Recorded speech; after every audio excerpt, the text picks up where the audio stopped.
Sebetulnya membunuh mereka seniman-seniman Lampung ini karena di Jakarta tuh menyatakan bahwa itu indie, ini band indie, ini band indie. Padahal sama aja. Kotak-kotak itu. Di kotak-kotak. Padahal indie itu kan dia recordingnya home recording. Karena saya itu muncul dari Assalamualaikum warahmatullahi wabarakatuh. Selamat berjumpa lagi penonton Pilar TV Entertainment dimanapun berada.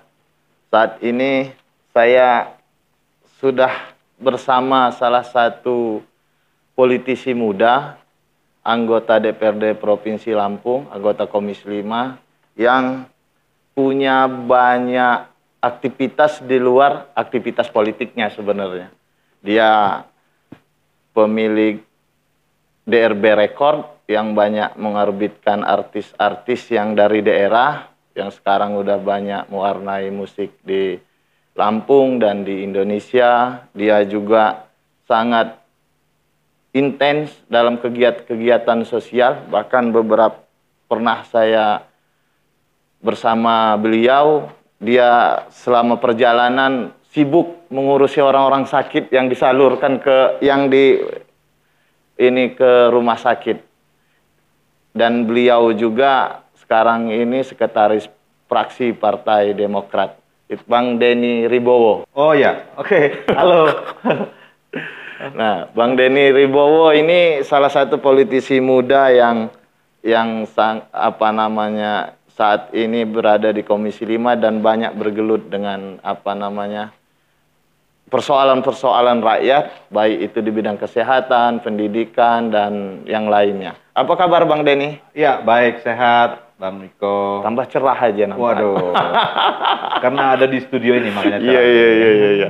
Bang Denny, ya, apa ini kesibukan selain di aktivitas di DPRD dan politik ini? Sebenarnya gini, ada kesibukan baru itu ketika dilantik jadi anggota DPR. Nah, sebelum-sebelumnya kita memang aktif di bidang, saya tuh suka sekali kalau kumpul dengan anak-anak muda. Benar. Kemudian kenapa demikian? Karena menurutku anak muda ini kan punya visi ke depan. Ketika kumpul dengan anak muda banyak segudang cerita, idenya banyak. Nah, ini yang kita himpun. Nah, kemudian saya implementasikan bersama salah satu saudara saya, Dr. Aldo. Beliau juga pencipta lagu, ya kenapa harus dibawa ke Jakarta? Kalau kita bisa sendiri. Benar. Nah, dari situ kita bikin label musik di Lampung. Kemudian kita banyak mimpinya sih kita ingin membangun agar ada seniman artis dari Lampung. Dan kita bangga kalau ada anak Lampung bisa go nasional gitu kan, bahkan internasional. Nah, selain itu, selain di kantor DPRD Lampung, saya juga ada relawan kesehatan. Relawan kesehatan ini saya mengadvokasi memfasilitasi warga yang nggak mampu untuk itu berobat. yang kemarin aktivitasnya sambil berjalan. Nah, jadi saya handle itu. Benar. Kemudian kita evakuasi pakai ambulan kita gratis. Dan betul-betul gratis kok, tidak ada pungut biaya. Dan saya sudah baru sediakan 2 ambulan. Mimpi saya setiap tahun kalau bisa punya ambulan. Amin. Gitu, kan. Biar bisa mengcover semua. Biar bisa mengcover masyarakat yang nggak mampu. Nah, selebihnya rutinitas di Provinsi Lampung, kebetulan saya Komisi 5, kita sedang kutak-katik nih bagaimana memeras pikiran, bagaimana kita mencari pola untuk menekan COVID-19. Benar. Ini COVID-19 semakin hari semakin mengkhawatirkan, ini yang perlu kita tekan. Nah, jadi saya orang nggak bisa diem, kemudian saya harus beraktivitas terus, kemudian ada lagi saya hari ini mengajak beberapa rekanan, seperti ya kita ketahui kok, ada namanya 3M, menggunakan masker, mencuci tangan, menjaga jarak. Benar. Ada namanya 3T, testing, tracking, kemudian treatment. Kemudian ada lagi nama 1I, isolasi.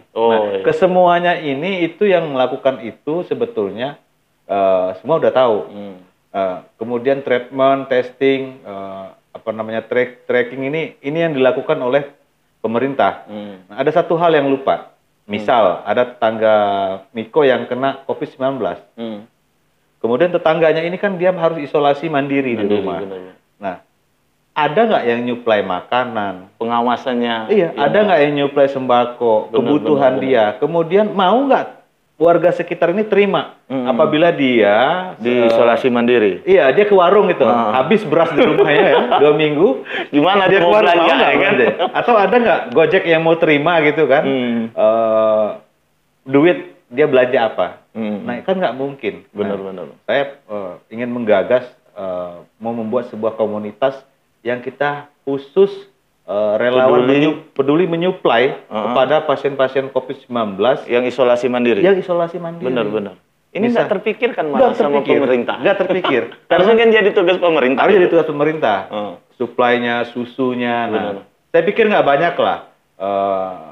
Masyarakat juga mau bantu. Artinya saya pengen menumbuhkan rasa solidaritas penduduk warga itu. Bagaimana betul-betul ini memutus, bukan hanya menggunakan masker, tapi ini implementasi dari bersama-sama kita untuk memutus mata rantai COVID-19 ini. Benar. Karena kan kalau isolasi mandiri itu kan sebenarnya bukan hanya yang mengindap aja, keluarganya yang satu rumah juga kan harus benar juga diperhatikan kan. Betul. Benar. Nah, kepedulian inilah kok menurut saya yang harus kita buat, harus kita bangun di Provinsi Lampung.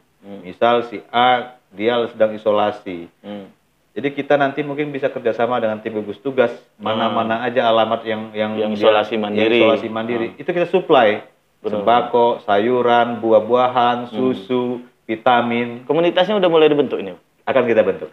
Nah, mudah-mudahan mungkin bisa menginspirasi pemerintah juga Bisa menginspirasi pemerintah, bisa mungkin Pilar TV juga kerjasama biar kita memberitakan kepada seluruh masyarakat biar bisa sama-sama kan ini kan tugas bersama sebenarnya. Dan nggak perlu banyak-banyak nyumbang. Nyumbang 20.000 aja sudah bisa dapat cukup beras untuk kebutuhan. Benar. Nah, inilah menurut saya nggak bisa berhenti, kita harus terus menerus untuk melakukan hal yang terbaik untuk masyarakat. Tapi ini kan ide bagus dan memang sangat dibutuhkan masyarakat sekarang ini, saat ini. Ini ada upaya Bang Denny selaku anggota DPR nggak mendorong itu agar jadi program pemerintah gitu? Nampaknya pemerintah itu harus kita tunjukin. Oh gitu, kasih contoh dulu. Baru dia orang percaya. Ternyata itu yang dibutuhkan. Karena kan ada anggaran penanganan sosial dan penanganan, selain penanganan kesehatan kan anggaran COVID itu ada penanggulangan dampak sosial dan dampak ekonomi. Dampak sosialnya sebenarnya bisa juga untuk itu kan? Iya, jadi sekarang ini kalau ada satu rumah isolasi, orang mungkin saja lewat depan rumahnya khawatir. Padahal, nah ini perlu kita edukasi. Sebetulnya sudah lama. Kepedulian ini dilakukan di Provinsi Lampung. Misal Ibu Gubernur itu melakukan setiap pagi itu masang sayuran. Tapi kan itu yang terdampak, bukan yang terkena yang isolasi mandiri tadi. Isolasi mandiri. Nah, ini khusus untuk isolasi mandiri. Saya pikir ini menarik kok. Karena menarik dan memang dibutuhkan. Iya. Ini banyak saya coba beberapa rekan yang sedang melakukan isolasi mandiri. Bisa jadikan dia memang kesulitan memenuhi kebutuhan. Ya, kalau mungkin dia dari ekonomi yang menengah ke atas. Kalau menengah ke bawah, ini makanya gimana? Sekali. Ini luar biasa. Itulah kok. Makanya saya bilang ini ide-ide ini juga muncul dari ketika kita kumpul dengan anak-anak muda yang saya bilang tadi. Oh iya juga ya. Benar. Dan itu sangat selain dibutuhkan itu juga sebagai kan ada kabupaten kota kita di ini juga bisa jadi inspirasi juga bagi pemerintah di kabupaten kota sehingga ini bisa dilakukan secara bersama-sama. Iya, jadi kali gini, kenapa saya tertarik sebagai public figure, kita akan memberikan contoh. Benar. Yang kemudian nanti ketika dilakukan broadcast di-share ke kabupaten kota, mereka juga akan melakukan hal yang sama. Bila perlu kita bikin jaringan di sana juga di kabupaten kota. Nah, ini yang paling dibutuhkan. Banyak sekarang keluhan masyarakat, kita disuruh isolasi tapi nggak diperhatikan. Benar. Kebutuhan segala macamnya. Nah, kebutuhan segala macamnya. Nah, ini yang harus kita perhatikan. Nah, sebagaimana kita ketahui di Provinsi Lampung ini hampir seluruh rumah sakit yang ada di Provinsi Lampung ini sebetulnya sudah kewalahan. udah oper juga kayaknya ini. Kalau bukan karena nilai kemanusiaan, mereka mungkin sudah menyerah. Benar. Ada beberapa IGD, UGD yang udah sekarang udah ada yang di lockdown. Kemudian ada yang hanya separuh, yang tadinya 3-4 bed jadi cuma 2 lagi. Jadi memang betul-betul mana lagi berhadapan dengan masyarakat yang kadang-kadang ketemu pihak ketiga yang komplain terhadap penanganan terhadap pasien. Nah ini jadi perhatian kita juga kok. Jadi kita juga harus mengedukasi masyarakat bahwa ketika masuk ke rumah sakit itu ada beberapa kemarin harus dipatuhi, harus diikuti gitu kan, karena itu ada peraturan Kementerian Kesehatannya kalau nggak salah nomor 44 tahun 2020. Jadi ada indikator-indikator yang memastikan itu dia bukan COVID atau bukan, itu melalui tes swab PCR. Benar. Nah, tapi mengingat kita testingnya ini agak lama di Provinsi Lampung, maka ada lagi mereka dilihat apakah ada ISPA, dia sesak napas, penyakit bawaannya. Iya, apakah dia sesak napas, ada diabetes atau tidak. Iya, kemudian ketika di ronsen, kalau dia putih gitu, berarti dia sudah menjurus ke situ. Dan itu sudah harus dilakukan penanganan protokol kesehatan menurut peraturan Menteri Kesehatan. Nah, ini kadang-kadang masyarakat kurang malah marah gitu. Jadi mereka juga lah si malakama juga rumah sakit. Kadang-kadang kan keluarga kita kalau ada yang kena COVID juga kita juga dekat juga takut kan. Iya, nah, sekarang mereka yang nggak punya hubungan dengan kita harus menangani itu. Nah, masih marah-marah lagi kira gitu kan. Itulah.